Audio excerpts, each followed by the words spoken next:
Oh, get up 27 there. games. Oh, get up Come on, there. man.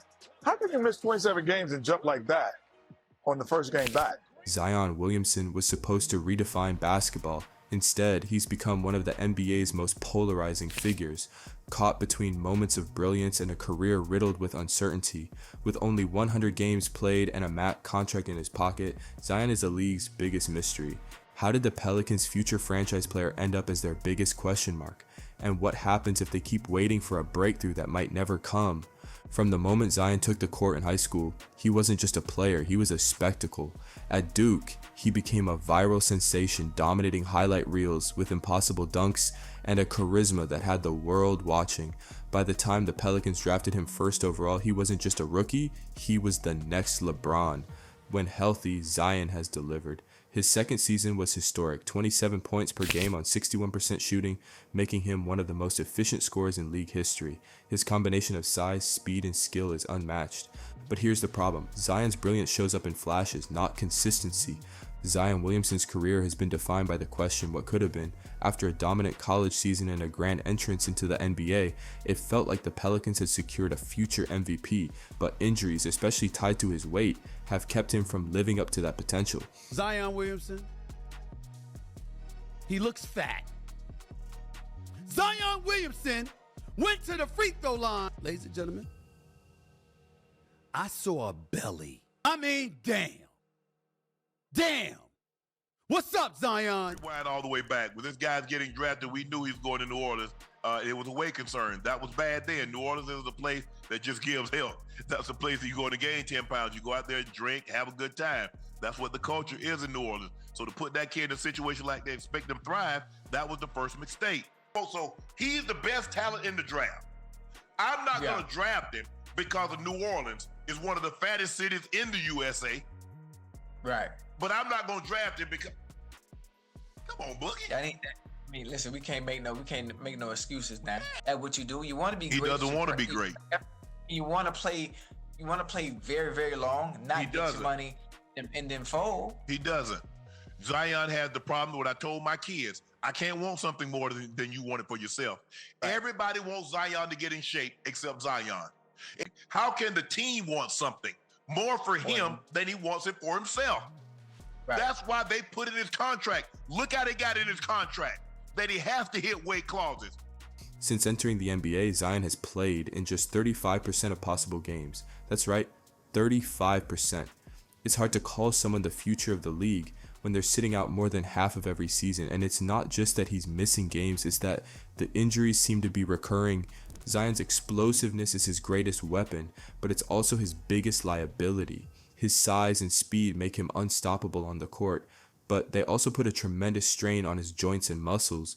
The Pelicans have tried to work with him, adjusting his regimen, but the reality is harsh. Zion's body hasn't been able to keep up with the NBA's grind.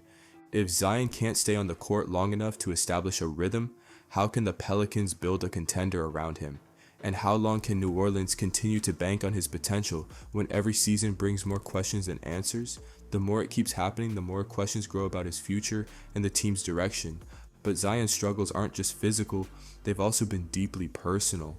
Over the past year, his name has been tangled in a series of off-court distractions, from social media controversies to rumors about his lack of focus. While the NBA's biggest stars work tirelessly on their craft, Zion's discipline, or lack thereof, has become one of the most talked about issues surrounding his career. Many feel like Zion's commitment isn't there. Great players built legacies of success because they've been able to focus regardless of the distractions. Zion, not just yet. When your star player is as known for his off-court drama as his on-court brilliance, it doesn't just hurt his image, it hurts the entire team. The Pelicans' inability to provide a structured environment for Zion has only amplified his struggles.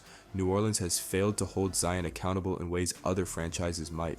When you compare it to the discipline of teams like the Miami Heat or San Antonio Spurs, you can see how crucial that difference could be for Zion's future. But here's the shocking reality. Zion's issues may be beyond what the Pelicans can fix. His talent has never been the question. It's his ability to stay focused, stay fit, and stay on the court. And the real question is, can he change? But I feel like he needs a change in some kind of way because he is promising, bro. Like, at least when I had him as a rookie, it was amazing. Just what he was capable of. And you see him, like, they talk about the weight gain and doing all that, but I've seen him at 280, 290, still, like, above the rim like this. He needs to be shaken up down there because he way too good to be, I mean. Can he rise to the challenge before it's too late? I think he can in a different environment. The Pelicans are stuck in a frustrating limbo. Even when Zion is available, the pieces around him don't fit. Brandon Ingram excels in isolation, but that style doesn't mesh with Zion's need for touches in the paint. CJ McCollum, the supposed veteran leader, has had a hard time connecting with the younger players, and he doesn't play like how he normally does. And with Zion's injury struggles, the team's chemistry is constantly shifting. The Pelicans simply can't find the right balance. Every year they waste trying to make this team work, the Western Conference continues to grow more competitive. Teams like the Thunder, Nuggets, and Rockets are only getting better, while New Orleans keeps hoping for Zion's potential to manifest. The real danger for the Pelicans? If they keep waiting for Zion to reach his full potential, they risk wasting the prime years of their other stars, like Ingram and McCollum. The team can't afford to keep putting their faith in a player who isn't consistently available. Zion's recent return after a 27-game absence showed glimpses of the player the Pelicans had hoped for. Against the Minnesota Timberwolves, he scored 22 points in 28 minutes, dominant at times, but still clearly working through the rust. But despite his effort, the Pelicans lost 104-97. The very next night, he was arrested as a precaution, and the Pelicans lost again, this time to the Portland Trail Blazers, 119-100. These two back-to-back losses serve as a microcosm of the Pelicans' struggles. Zion can provide flashes of greatness, but they can't rely on him to consistently carry the load, and when he's unavailable, the rest of the team seems unable to pick up the slack. At 7-31, the Pelicans sit at the bottom of the Western Conference. Zion's return brings a glimpse of hope, but it's hard to ignore the growing doubts. Can the Pelicans keep building around a player who's so often sidelined? And if not Zion, then who? There's always the possibility that Zion turns it around. After all, he's still young, and we've seen players like Joel Embiid overcome injuries to become an MVP. Zion has the talent, but it's going to take more than talent to fix his career. The Pelicans have two choices: build the right system around Zion and give him the structure he needs, or acknowledge that it's time to move on before they waste another season. The clock is ticking and New Orleans can't afford to stay in limbo much longer. What do you think? Should the Pelicans keep waiting, or is it time for a change? Let me know your thoughts in the comments. I'd love to hear from you. Peace.